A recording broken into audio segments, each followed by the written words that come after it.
Hi, friends. Oh, for heaven's sakes. I guess Lizzie's saying hi too. Anyway, I just wanted to come on here real quick and let you know that I'm going to be attempting to make a series on living well on a low income. And what I want to do is divide it into segments. There'll be food and fashion, home decor, maybe some upcycling. So I'm looking forward to making this series. It'll probably be over a couple weeks. But anyway, this is going to be the first in the series, and this one will be about saving money on food. So I'll be back in a little bit with my list because it's a really long one, and I had to write everything down because I couldn't remember it all. So my grandson has been homesick. Poor guy, he's had a terrible cough. So it's been kind of difficult to shoot a video. So now I want to get back to it, and I'll be back in a little bit. Okay, so some of these tips are not just for vegans and vegetarians, although a lot of these tips everybody can use, but I also want to address some money-saving tips for my meat eater friends because, so hang in there, my veggie friends. There's lots and lots of tips, though. This is a long video with a lot of tips. So please bear with me while I include everybody in the video, all right? So I just wanted to put that out there for those people that don't eat meat. All right, I'll get to it. Okay, I'm back. Look at that. I made a loaf of bread. And since this video is going to be on saving money on food, I know a lot of you guys out there have bread machines, right? They're in the basement or in a cupboard collecting dust. This makes the best bread, really. Give it a try. It's artisan bread, and if you go to Panera or even your local grocery store, you'll spend $3 or $4 on a loaf of bread that you can make maybe for $1 at home. So try using your bread machine. I think you'll really like it. Once you get into the habit, it's pretty easy. And I use bread flour for mine. So let me put this away and I'll be back. Okay, so these are some of the things that I do to save money. They may not be for everybody. You can pick and choose as you want, but let me get right to it because this is a very long list. And this will probably be the longest video in this series that I'm doing, but I felt that it was important to give you a lot of options because we don't all eat the same things. So anyway, what I do is now I shop once a month. That's when I do my big shopping. If I do need to go and get produce, twice a month, that's fine too. But I keep a running list, and then I buy what's on the list, and I also do the Walmart curbside pickup because that keeps me from spending a lot of money in the store on things that I don't need. And that list I keep on the computer, and then I go over it a couple times and say, do I really need this? Don't I need that? And I can control how much money I spend on groceries that way, and it cuts way down on impulse buys. So that's one of the things that I love to do to save money. Now I do also go to Aldi's. They don't have the curbside pickup, at least not here. And I go to our local Marks, which you hear me talk about all the time, but they have so many great deals there that, I do want to go there once a month, and there's certain things that I like that I can only buy there. And each store that I go to, has its own things that I buy, and I don't waste a lot of gas because I do it all at once, and I have a route that I go, and all the stores are within 15 minutes of my home, so I'm not running around, several times a week going here and going there. So I like to get it all done. And what I've been doing is I've been doing at the beginning of the month. If the middle works better or the end works better, you pick what's right for you. So I do that. You might want to consider maybe eating less meat because meat is very expensive, as we all know. Try some of the vegetarian options. You can make your own veggie meat.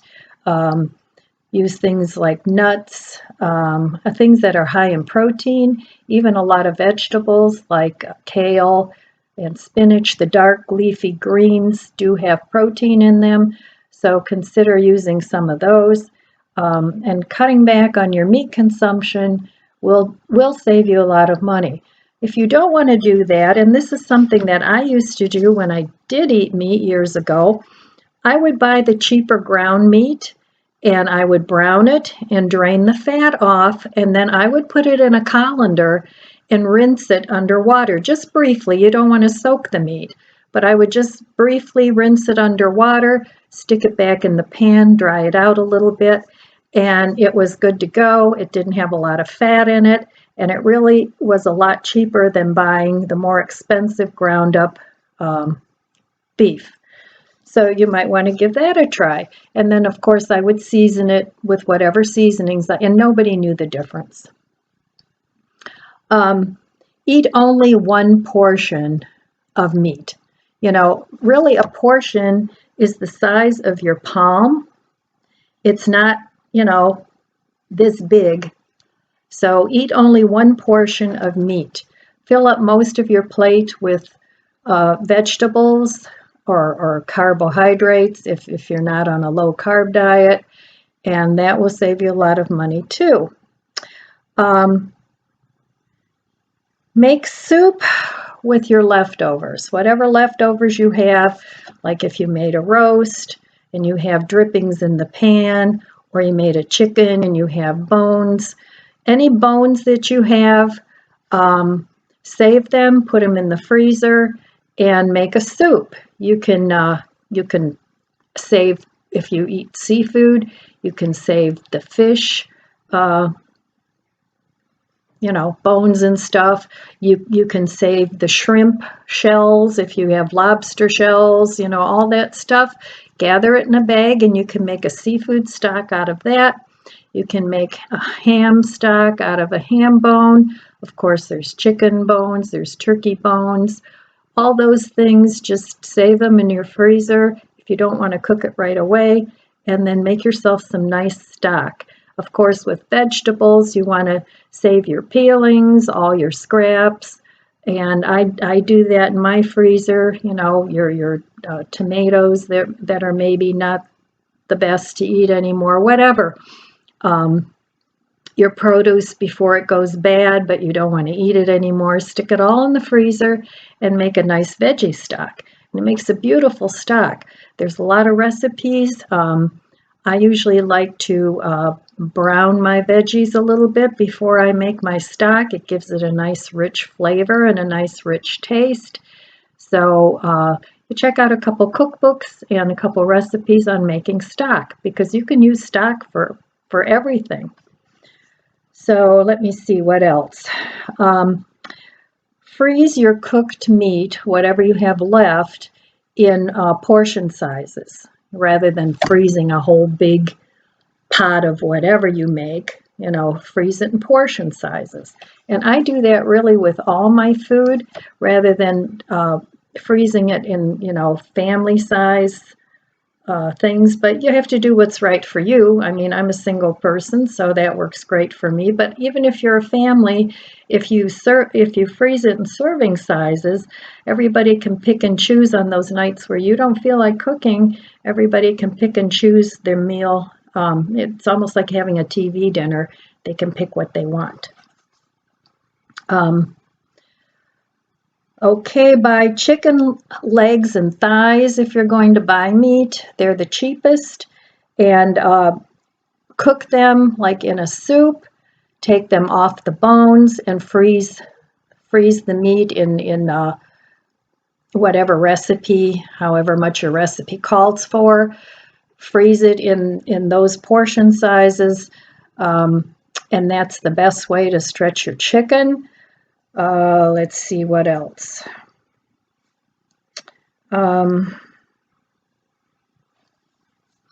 Oh, you can also, on the subject of chicken, I don't eat chicken, but for those of you that do, if you buy chicken breasts, you can actually grind those up and make it like a ground chicken. It's way cheaper, and it'll stretch it way further than, giving everybody these big, huge chicken breasts that now look like turkey breasts.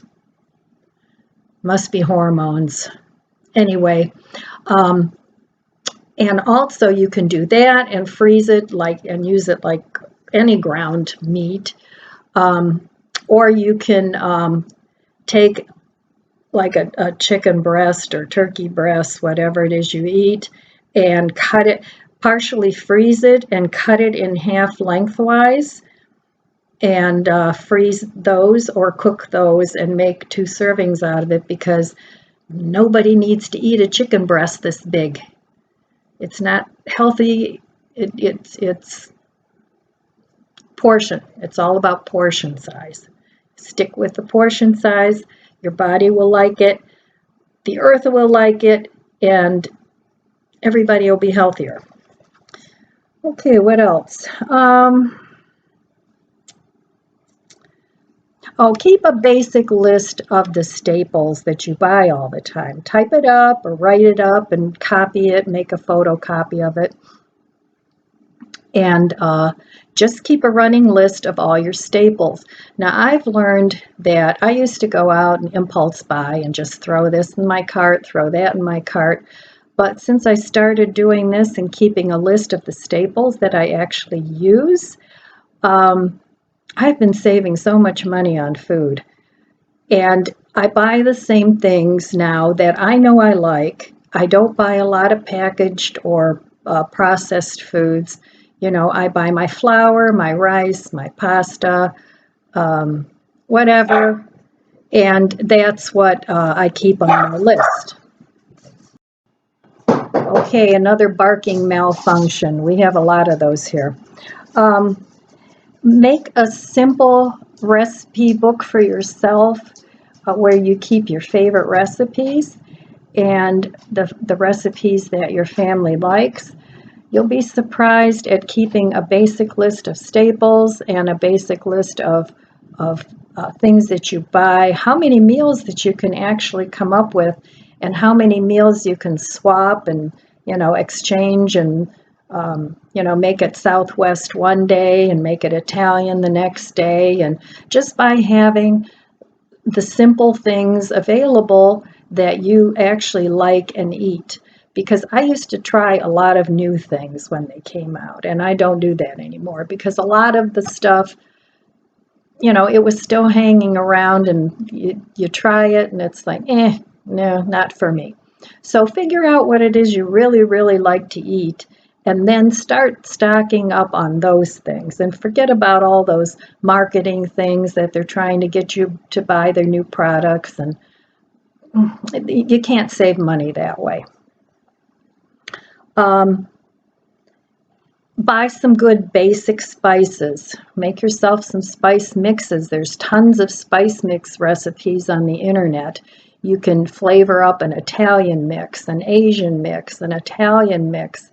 Did I just say that? A Southwest mix if you like Indian food, or, just make yourself a basic mixture of spices that you enjoy eating. The nice thing is you can make them as hot and as spicy as you want, or you can not have them spicy at all. But if you keep a good stash of that stuff on hand, it's real easy to prepare a meal with what you already have in your pantry and your freezer, and to give it whatever flavor that you like the best.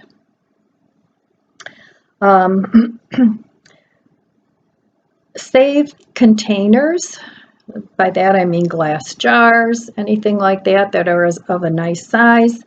I like to save the little Dollar Tree candle, the ones that look like the little mason jars. I like to save those for my spices. That way I get to enjoy a candle, and I also get to reuse the jar and put my spices in there. So you might want to consider that. You can save pickle jars.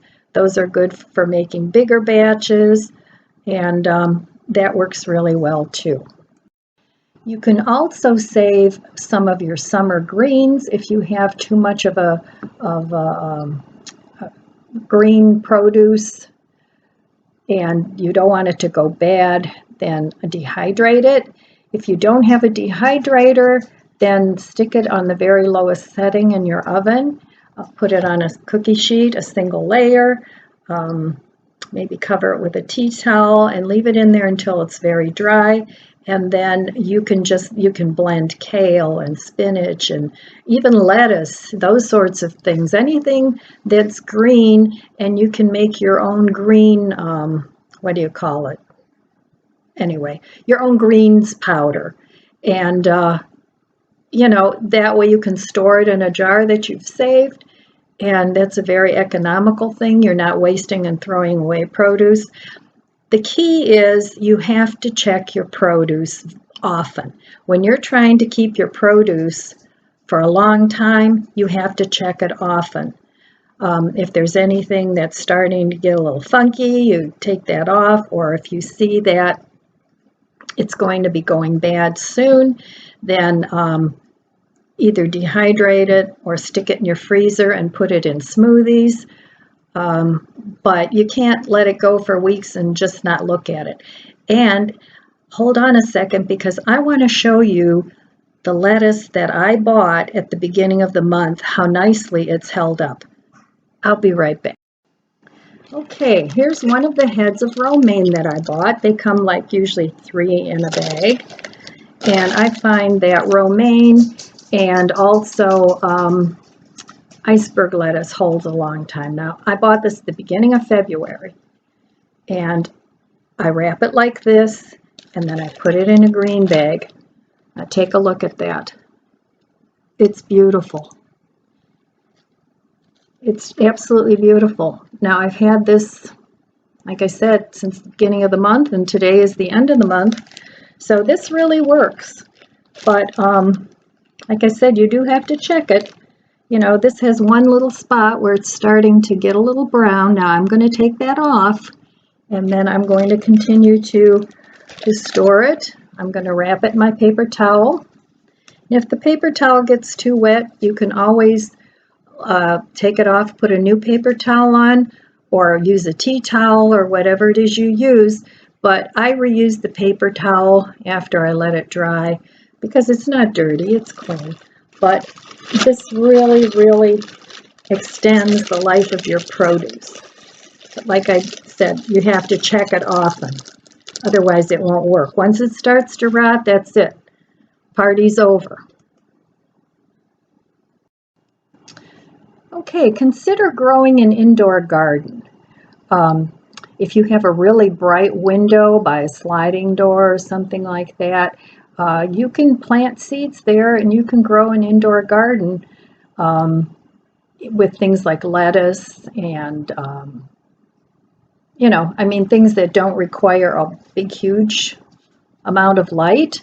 And if you don't have enough light, you can always use one of your old lamps and put a grow light in it and grow yourself a little bowl of salad or something. I mean, you could give that a try.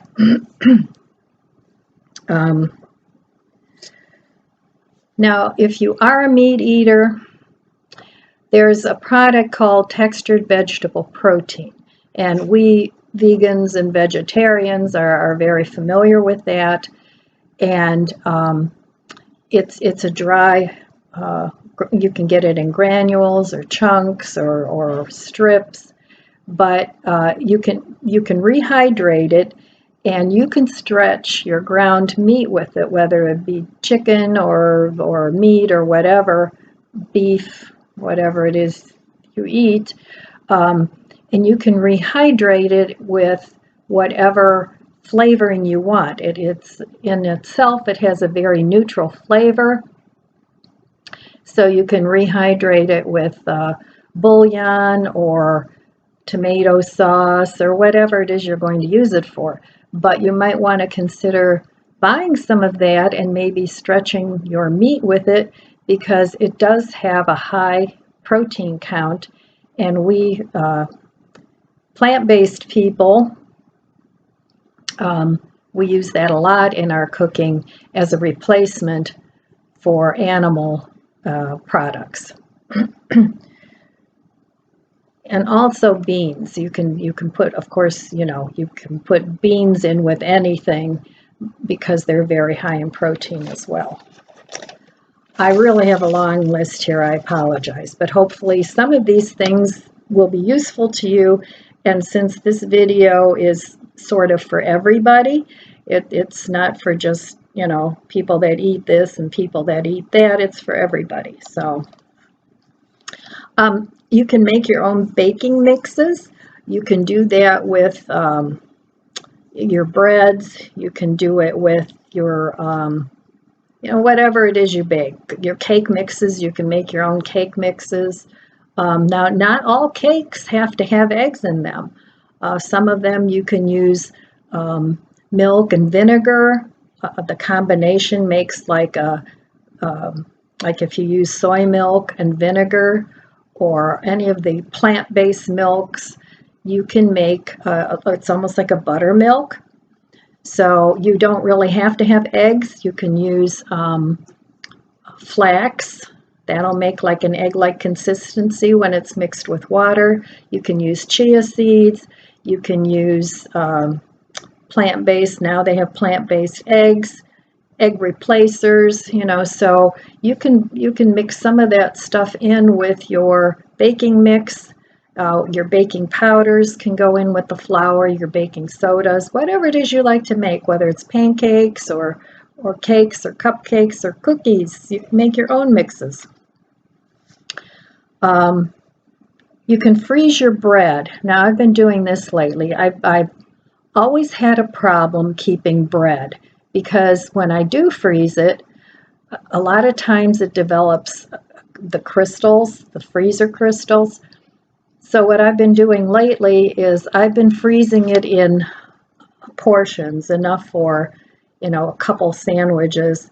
That way I use it up quicker, and it's not the whole loaf kind of stuck together, and it double bags it too. I kind of put it in a baggie, which I can reuse, and then I put all the different baggies in a bigger bag, and I can freeze my bread that way and just take out what I need, and that really is working pretty well. I do the same thing with rolls. I'll buy a big package of rolls, and I'll divide them in 2 or 3 rolls and pull those out of the freezer as I need them.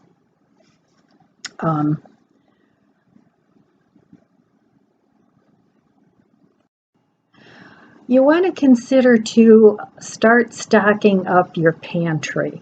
Now, I know if you're on a tight budget, that's not always easy, but you can pick up some very basic things at the Dollar Tree. They have a lot of beans, a pack of them for $1. They have some sugars there. They have a lot of things. You have to look around or wait until things are on sale and start stocking up your pantry with the things that your basics. And my rule of thumb is to have one I'm using and then have one as a backup. Sometimes I have 2 as a backup. It depends on, because I'm only shopping once a month, it depends on how often I need that product. So I know that for a month I need 2 canisters of the coffee I like. I know I need 2 large creamers, and I know it's not healthy, but that's one of the indulgences I do allow myself. So I'll buy 2 of those, and I know they last a month. So look at your eating pattern and be mindful of what you eat and how much you eat of it. And you don't have to shop once a month. If you want to shop every couple weeks or once a week, that's your preference. But you still need to be mindful of how much you actually consume in that time period. So start writing down your list as you use it up and start stocking your pantry with the things that you know you're going to use. Stocking up a pantry with things that you don't like is a waste of money. So that's what I would recommend. That way too, you can stock up when things are on sale because you already have an extra, so you don't need to run out and get whatever it is you need at full price. When you do go out to eat, cut your restaurant meals in half. I've been doing this for years. It helps control weight. And, most restaurant foods are very fatty anyway. So cut them in half. Just ask for a to-go box. Put half in there before you even start eating. And then enjoy the second half at home with a salad or whatever it is, a soup beforehand.